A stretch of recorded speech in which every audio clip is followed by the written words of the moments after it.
Dito sa GCash, pwedeng magamit ang GGives at GCredit sa pagbayad sa bills. Pwede sa mga utilities natin, halimbawa sa tubig, sa water utilities, piliin lang natin siya dito. Sa akin may nakasave na ako and then pay bill na lang tayo. Ilagay natin yung amount. Kapag okay na sa bandang baba, pwede mo rin tong i-apply for GProtect or G-Insure Bill Protect pala. Kung saan magbabayad ka ng maliit na amount, pero just in case na may mangyari at hindi ka makapagbayad ng bill mo, in the next 36 months or in 3 years, hindi mo na kailangan bayaran yung bill with this amount kasi nga covered na siya or yung insurance na yung magbabayad. Pero sa akin, hindi ko na yan gagawin. Tap natin yung next. Dito na yung option na pwedeng bayaran gamit yung wallet, pero merong GCredit at GGives na option. Kapag GGives, for 2 months, babayaran mo siya. Yan yung piliin natin. Tap ko yung next. At yung amount ay nasa 787. Ang limit ko ay nasa 25,000. So, kung 787 per month, 2 buwan na installment ang mangyayari, i-times 2 natin siya, nasa 1,574. So, ang pinakatinubo nito, ibawas ko yung 1,443.54 kung saan ito yung bill ko plus yung service fee. Ang pinakatinubo ay nasa 130.46 pesos. At ang sabi dyan, ito ay nasa 4.54% na interest. So, pag chinek na natin to, pay with GGives, mag-proceed na tayo sa pagbayad nito. Yung isa namang option ay GCredit. Interest charge will start tomorrow. Ano ibig sabihin nito? Interest charges are based on the number of days. Ibig sabihin, kada araw yung pag-count ng interest. At ang interest niya ay pwedeng mag-range from 5% to 7%.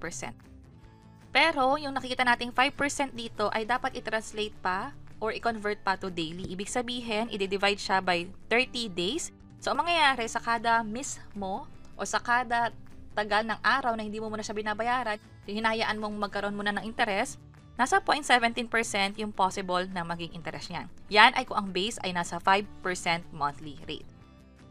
So, kung sa tingin mo, babayaran mo to after 3 days, mas maganda na gamitin yung GCredit. Pero, kung tingin mo, more than 1 month pa, or gusto mo sundin yung 2 months talaga na installment basis, pwede yung GGives.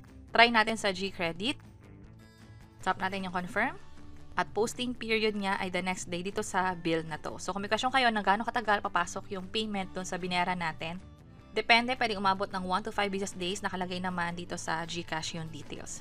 At pwede natin i-save yung biller, pwede ko rin i-download tong proof of payment, pwede ko rin i-share sa ibang tao, pwedeng via Messenger, Telegram, o iba pang option. This time, punta tayo sa transaction, may nabawas dito na 1,443.54. So, inisip ko nung una, saan to nabawas? Sa wallet ko ba?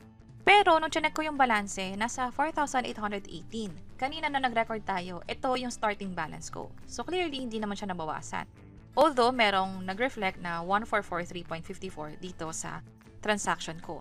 Dito naman sa borrow, pag pumunta tayo sa GCredit, wala akong kailangan bayaran na due for Feb 10. Ngayon kasi ay nasa Feb 6.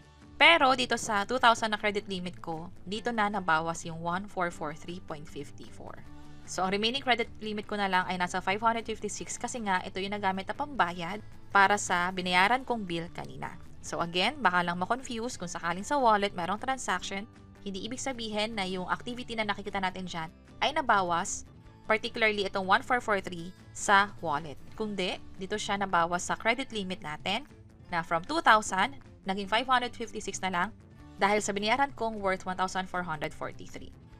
And that's it sa GCash. Pwedeng magbayad ng bills gamit ang GGives or GCredit. I-assess nyo na lang kung ano yung mas bagay sa inyo. Kung yung GGives na kapag umabot ng 1 month, pwedeng mas maliit yung interest kumpara sa GCredit. Pero pag GCredit naman at kaya nyong bayaran siya, siguro after 3 days o hindi lalagpas ng 1 linggo, at mas maliit yung tubo, dahil nga mas maiksi yung araw, pwede nyong i-consider iyon. And sana nakatulong tong video na to. Kung pakiclick ang like button at para sa iba't ibang mga tutorial videos, pwede nyo i-check ito nasa baba. Sana makatulong. See you sa next videos. Bye-bye!